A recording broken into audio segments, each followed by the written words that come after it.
Okay, so again, I would like to thank EDRL and Monsieur Mollat et tout le monde for, having us here. It's a pleasure and it's an honor for me to be able to be here and speak with you. And as I expected, having followed Bill, and I've known Bill for many, many years, my time is very short and I want to leave time for Laurent. So I'm going to be very quick. I hope that I can speak as fast as Bill, but I know I don't. But I'm going to go through this deck very fast, and if you want to have the deck or talk to me in more detail about it, please search me out. I'm wearing a bright striped shirt, so I'm not too hard to find. So I'm going to quickly go through status of Readium, a little bit about roadmap, and then mainly talk a little bit about the challenges that we face and where we're going. I'm a worrywart, so of course I always focus on challenges and stuff. One thing I want to make sure is that, Readium, a lot of people confuse Readium with ePUB and say, oh yeah, Readium, ePUB, and it's like the same thing. Well, no, ePUB was promulgated by the idpf and the idpf working group, which I'm a member, and so on, and all that. But, and we started Readium as a proof of concept of how could we render ePUB back in the days when we were just doing ePUB 3, and it's sort of taken off on its own and so on. But there are other ePUB reading systems out there. There's Google Play, there's Feedbooks, iBooks, and many others. So I'm going to talk about Readium because that's what I was asked to talk about. It's what I know, but I do want to emphasize that it's becoming a pervasive standard and supported by many, many different, I could name a whole bunch of others that are doing it. Of course, Readium's the best, but whatever. But we all work together to define and promulgate the standard. Readium, in terms of its technical deliverables, it basically has two major sections. We have one that's a native implementation that supports DRM, and you can make it into tablets, and you can do desktop applications and so on, and all that kind of good stuff. There's also a browser-based version that's pure JavaScript that runs in every browser, or we have a variant that runs only in the Google Chrome extension. So on the one hand, there's a cross-browser pure JavaScript version, and then there's one that's partially C++ and partially JavaScript, and it shares components with the JavaScript side. And the rendering is done by an embedded browser engine. I'm not going to go into all these kind of details, but one point to make clear is that Laurent would be talking about LCP, which is a very exciting initiative being undertaken by Readium to develop our own DRM, interoperable DRM technology, which of course Readium is going to support, is in the process of supporting, and you'll hear more about that during the next 2 days. But we also, Readium has been designed to be DRM agnostic, i.e. we will support other DRM technologies, whether they're from Sony or Adobe or whatever. Readium itself will not develop the detailed infrastructure to support those. That's up to the vendors themselves, but we provide all the hooks and so on so they can do it. So we're not solely focused on our own world. We're, again, trying to be interoperable and support the whole gamut of possibilities for Readium. So quickly, status, there are 70 plus members now of Readium, of which maybe a quarter make technical contributions on a regular basis. A handful of those are the ones that really carry the load and do a tremendous job, Bluefire and Montano and others. But there are many, many, and then we have volunteers who just come in and they're doing it at night on their own or on the weekend. It's wonderful. It's a grassroots effort. It's kind of difficult to manage. That's my job, is to sort of manage the whole process. And if you're familiar with software development, it's the old joke is herding, managing software developers is like herding cats. Well, doing an open source effort like this is like herding cats in the dark. You don't even know where the cats are or whether they're going to be there, and it's a challenge.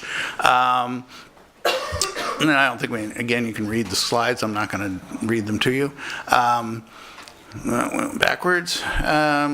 Very quickly, JavaScript, we are releasing a Readium Chrome extension. It was originally developed just as a proof of concept, and we thought, oh, this would be cool, and we'll put this out, and people will putz around with it, and maybe the publishers will use it for a little bit of testing.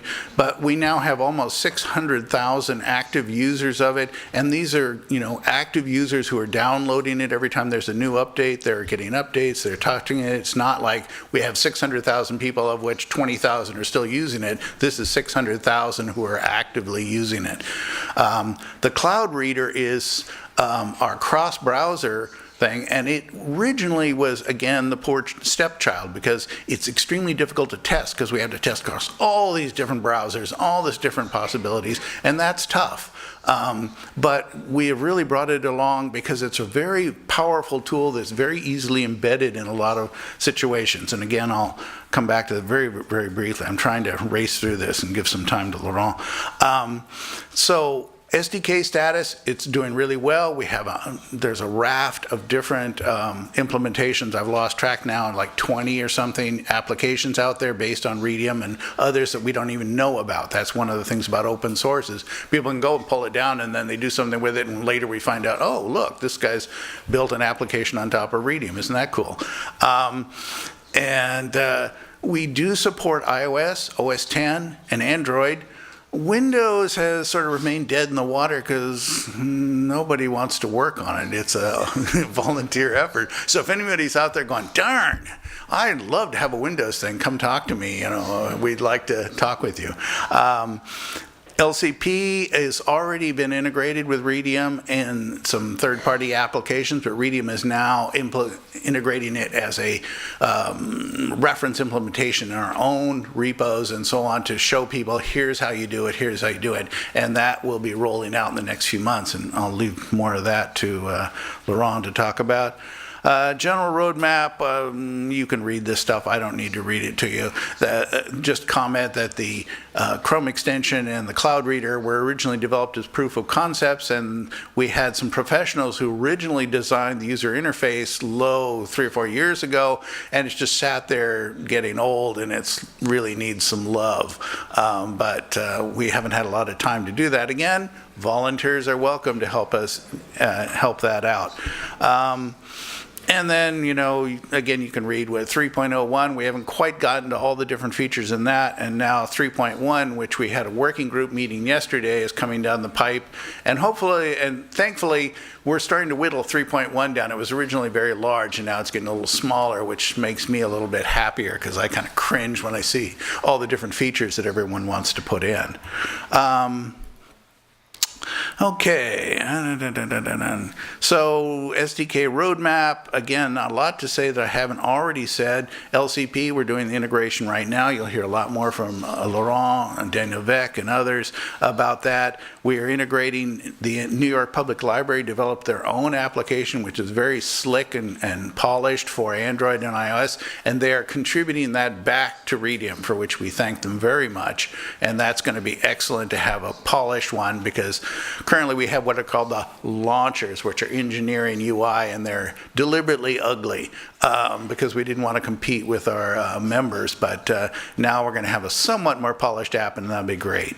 And one of our big challenges is testing, and I mention this only because we are blessed by the high-tech University of Vancouver, BC, which came to us and said, hey, we have a whole bunch of students who are being training to become QE, and they would like to help out. How can they help out? And we said, hey, this is great. You can help us test. And we basically have 4 or 5 of them rotating in and out every couple of months and doing testing for us and logging results and reporting issues and so on, and that's really great. So I really want to give a shout out to the High Tech University of Vancouver.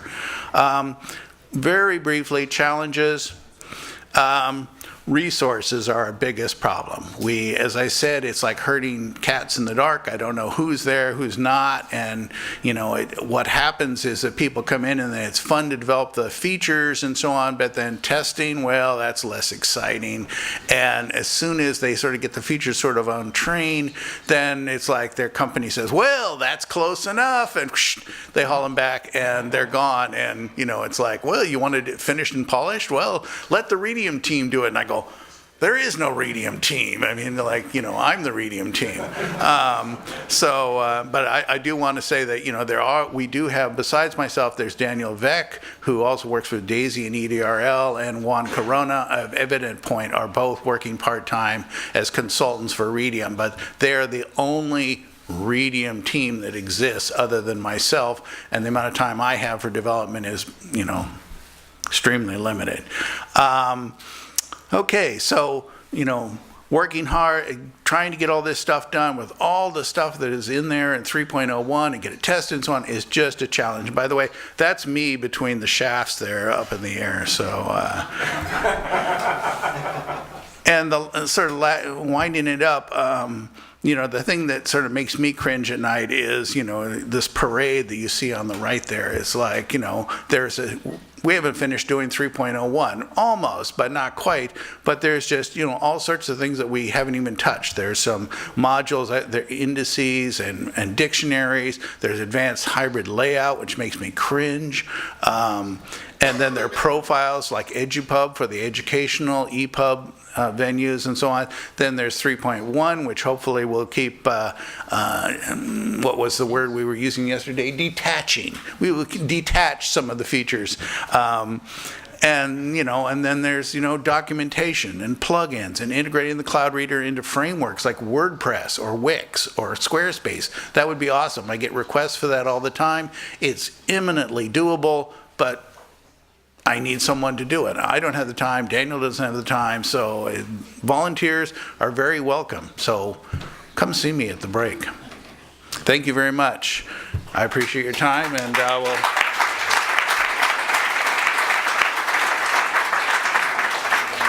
Donc, Rick explained that he needs volunteers, and EDRLab, fortunately, has a team. So Rick was talking about cats. Well, the good fortune we have at EDRLabs is that we have a core team, a small team of experts, to be able to future developments. So I just want to show you what we intend to do this year with this small team. So first of all, we started quite recently. We actually started in November of last year, and we tried to use the keywords, the mottos of Readium and the idpf, so openness, interoperability, and to move more towards accessibility of digital contents. So for the time being, there are 5 of us at EDRLab, 2 developers, and Cyril Laurent is working with us to speak throughout Europe. We, of course, will be recruiting new people, freelance people, based on precise, specific projects, and we are both the regional team for idpf and Readium in Europe, but it's true that in 2016 we'll be focusing on software products.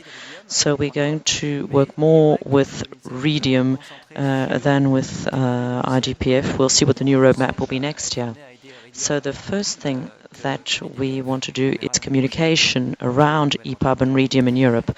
So the first thing that we organized, of course, was this ePUB summit. And also we are participating in many conferences. We are trying to bring new members to EDRLab, and we're trying to convince, of course, of all the benefits of ePUB 3.01, 3.1, and the advantage of using Readium software that Rick just talked about. And we have a small website that we have started, and we're going to put news articles on there, what's happening in Europe around ePUB, and to have reviews of existing software that uses ePUB, and trying to get communication going around ePUB in Europe. The EDRLab members are welcome to visit our premises in Paris. We can talk about various aspects there. We're talking mostly about protection right now. This is a topical issue. So if you have questions, come along, let's talk about it. And we will try to ensure that you can adopt this type of technology as soon as possible. Second thing that we are working on is Readium maintenance. One of our developers, Daniel, is working on Daisy, Readium, EDRLab, so those are overlapping for him. So he's working on maintenance with Chrome extension, SDK for Readium. And also we are trying to improve what we call the tool chain, the Android tool chain, the way in which we make software on Android.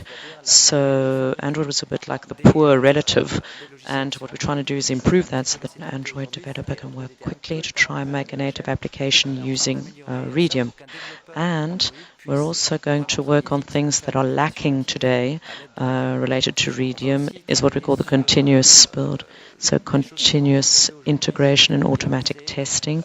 So to try to implement that to help, to support implementation and to work on the quality of the Readium software. So a big thing for the beginning of this year is a DRM called Readium LCP that we are tasked with implementing from documents that exist, from specifications which started existing in 2012 that have evolved. We actually weren't taking care of them for quite a while because there were cats in the dark, as you said, and no one was actually taking care of them.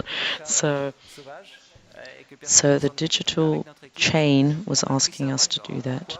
It was something that was considered to be a blocker, something that, because it was missing, it was blocking the development of ePUB in Europe. And this is something that we started working on in January, and we're going to continue with that until the end of the year, because we want to be able to launch this new DRM commercially with this whole ecosystem by the end of this year. So to develop these things, we've benefited from huge contributions from some companies which are members, DRM Inside, Montano. They have brought in code, and this helps us to develop the client part.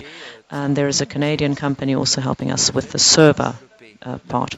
So it's not just code. A new DRM is also a whole ecosystem, a whole commercial ecosystem, where people are going to be able to make their different software totally interoperable. So something that is complicated with legal aspects, contractual aspects. So it's not code that's going to take most time. It's all these contractual aspects, in fact.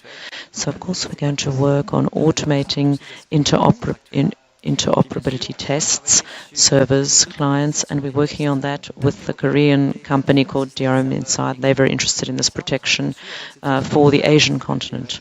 So all of this, I'm just mentioning it this morning. I'm going to talk about this in more detail with DRM Inside. We're going to be talking about that more specifically in a workshop this afternoon. So another aspect of our activity is to develop mobile apps. So as Rick was saying earlier, Readium only has what we call launchers, which is a horrible thing, which is just a tester for mobile applications. But the New York Librairie has done something with Readium which is very nice. And as they are very nice people, they've given all their code to Readium. And so we can be able to use that code, adapt it, and we're going to try to adapt the design, not to copy exactly what they've done, to bring in something new. And we're going to adapt that not only to the sale of books, but also to use in libraries. So we hope that in the framework of the PMB library, this type of open source software will be used. And we're going to use very simple functions. We're not going to try to have the most powerful, the biggest functionalities. We don't want to compete with other manufacturers of reading applications. So what we want is something elegant, light, simple, open source that we'll find by the end of the year with the Readium brand on it. And this will make it possible for us to push forward to promote the Readium brand and also to ensure that ePUB 3 becomes very natural to use for the client. So that will also be used as a test bed for all the ePUB developments. So we're going to put things in there that appear in ePUB 3.1, and we'll make this one of the first prototypes for reading applications for ePUB 3.1. So Rick was also saying that Windows is like the poor relative at Readium. Well, that's true. There's no application that you can double-click on. You can't double-click on an EPUB and have something with the Mac. Of course, we have iBook, but on personal computers, we don't have anything. So we're going to launch a prototype this year. I don't think we'll have anything professional, that will be ready this year, but we're going to test something that will be focused on the development already done in Readium in JavaScript. So this is a hybrid application, something you'll be able to download and something that you'll be able to install, but that's going to use the JavaScript code of Readium, and that will be able to work on Windows, Linux, and it will be an advantage. We're going to test. We're not sure it's going to work. If we have volunteers to test it, we have people that have, Montano in particular will be doing it, and they'll be helping us to test it. So documents, Readium documentation, there's documentation missing, so we've got a youngster working with us. So he is tasked with discovering the software, discovering Readium, and have a top-down documentation approach. So first of all, Readium documentation for beginners, and then to go into details, and experts will help to write more detailed articles on the parts of the code that are more sensitive. So this is something we're just starting out on. We won't have anything specific before 2 or 3 months, but we will put it on the EDRLab website and make it available to the whole community. It will be in English, of course. So the last thing that we are working on, and this is going to be difficult to start this year though, research and innovation projects. So around accessibility, what we're trying to implement, it's either in a European form or a French form or a multinational form. Well, we're looking around to try and find the best balance. So there are things that we're going to do with companies who do publishing systems, ePUB, and then clients like Montano, and representatives of associations for people who who are blind, so we're going to also look in the field of education, working on a European project with the Dutch Research Institute, working on W3C with several partners. And these are projects that we're starting, but there's a very small chance of actually, obtaining funding and actually having them, so we'll see what happens. So for all these projects, we rely on our founder members. Virginie talked about them earlier. They are the ones who made it possible for us to start the lab and to give us to have the budget that we needed to have a team built up around that. So we're working with founder members outside the project and then with projects, so projects that are subsidized, that come from the French Ministry of Culture, French Ministry of Economy and Industry. And each of the projects that I've mentioned here, native applications, hybrid applications, are projects that are subsidized by one or the other of the members I've referred to. So all the members of EDRLab, right now they're about 25, so we hope to go up to 40 or 50 by the end of the year. And these members are also providing assistance, telling us about problems they encounter to help us to build this roadmap together. What I've said today are the major aspects, but by talking to each of the different stakeholders, we are going to try and bring in certain functionalities, certain times of the year to be in phase with the needs of W3C, idpf, or our members, EDRLab members. So that is why we need new members, and that's why we need your help, your support, your input. So thank you very much, and I'll leave you with this sentence which sums up what we are trying to do, which is Jean Gachat from Daisy.